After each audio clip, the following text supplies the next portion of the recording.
বিসমিল্লাহির রহমানির রহিম। আসসালামু আলাইকুম। কেমন আছেন আপনারা সবাই? আলহামদুলিল্লাহ, আমিও ভালো আছি। আজকে আপনাদের মাঝে আমি নিয়ে আসছি চিচিঙ্গা ভাজির রেসিপি, চিংড়ি দিয়ে চিচিঙ্গা ভাজি। তো এখানে আমি এরকম সাইজে দুটো, যেহেতু একটু বড় সাইজে ছিল এই জন্য আমি এখানে দুটো কেটে রেখেছি, 2 পিস। এরকম সাইজে দুটো বড় বড় আমি চিচিঙ্গা নিয়ে নিয়েছি। এখানে ভালোভাবে আঁচড়িয়ে আমি এভাবে কুচি করে নিয়েছি, ঠিক এরকম।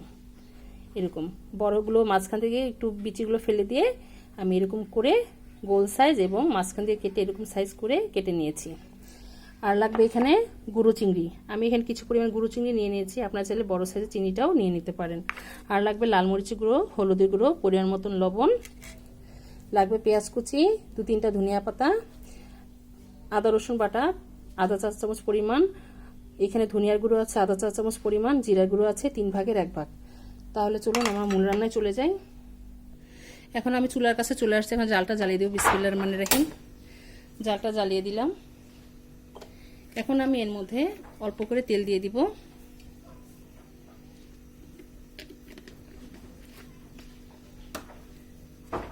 এখন তেলের মধ্যে প্রথমে আমি পেঁয়াজ কুচিগুলো দিয়ে দিব। বিসমিল্লাহির রহমানির রহিম। পেঁয়াজ কুচিগুলো দিয়ে দিলাম। হালকা একটু নরম হয়ে আসলে তারপর এর মধ্যে আমরা চিংড়ি মাছগুলো দিয়ে দিব। আমাদের পেঁয়াজটা প্রায় লাল হয়ে আসছে। এখন এর মধ্যে আমি যে গুঁড়ো চিংড়িগুলো আছে সেটার মধ্যে দিয়ে দিচ্ছি। একটু হালকা ভেজে নিব। একটু হালকা ভেজে নিয়ে তারপর এর মধ্যে আমরা মশলাগুলো অ্যাড করে দিব।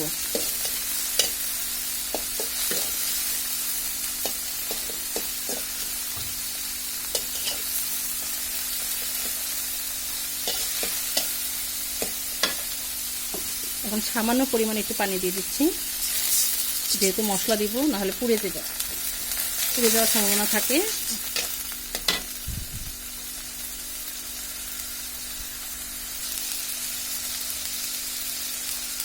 এখন আমি এখানে আধা চামচ পরিমাণ লবণ দিয়ে দিচ্ছি,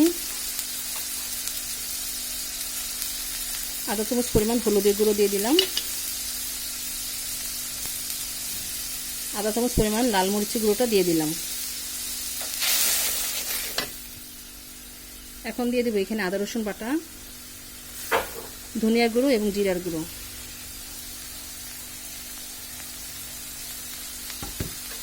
দিয়ে দিলাম। মশলাটাকে এখন মাছের সাথে ভালোভাবে কষিয়ে নেব।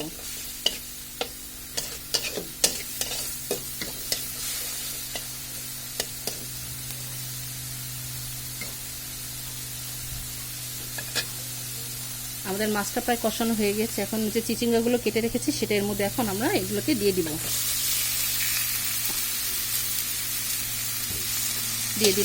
ভালোভাবে নেড়ে দিচ্ছি।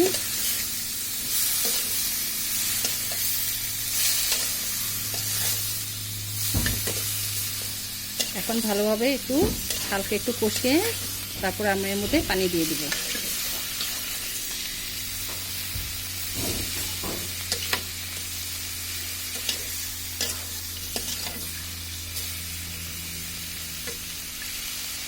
আমরা এখন এর মধ্যে পানি দিয়ে দিব কিছু পরিমাণ, অল্প পরিমাণ করে দিব, যেহেতু এটা সেদ্ধ তাড়াতাড়ি হবে।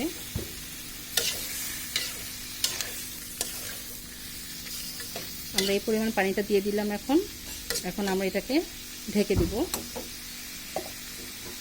ঢেকে আমরা 10 মিনিট পর ফিরে আসবো। তাহলে 10 মিনিট পর ফিরে আসি। আমরা কিছুক্ষণ পর ফিরে আসলাম। এখন দেখি আমাদের চিচিঙ্গাটার কি অবস্থা। আমাদের চিচিঙ্গাটি প্রায় বলক চলে আসছে। এখন একটু হালকা নেড়ে দিব। একটু হালকা নেড়ে চেড়ে দিলাম। এখন আমরা আবার এটাকে ঢেকে দেব। ঢেকে আমরা এটাকে রান্না করে নেব সেদ্ধ হওয়া পর্যন্ত। তাহলে আমরা অপেক্ষা করি। আমরা আবার ফিরে আসলাম। এখন আবার খুলে দেখব কতটুকু সেদ্ধ হয়েছে। টিপ দিয়ে দেখি। আর সামান্য পরিমাণে সেদ্ধ হবে। এটা আমি একটু মাখা মাখা রাখবো। একদম পানিটা শুকিয়েও ফেলবো না, বা একদম বেশি ইয়াও থাকবে না, গ্রেভিও থাকবে না। এখন আমি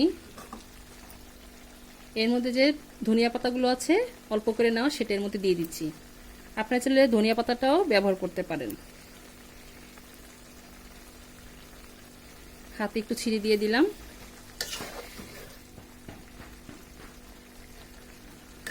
আমরা আর কিছুক্ষণ রেখে তারপর এটাকে নামিয়ে ফেলবো। এবার ঢেকে দিই আর কিছুক্ষণ অপেক্ষা করি।